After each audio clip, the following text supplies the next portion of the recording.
Hello, so the next question is, an astronomical refracting telescope will have large angular magnification and high angular resolution when it has objective lens of option 1 small focus length and large diameter, small focus length and small diameter, large focal length and large diameter, large focal length and small diameter.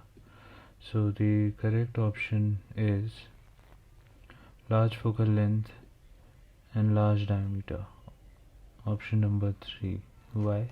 Because as we know that angular magnification is negative of FO by FE and resolution is directly proportional to capital D.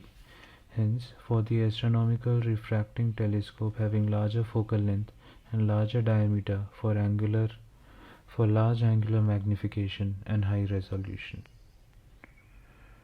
Thank you.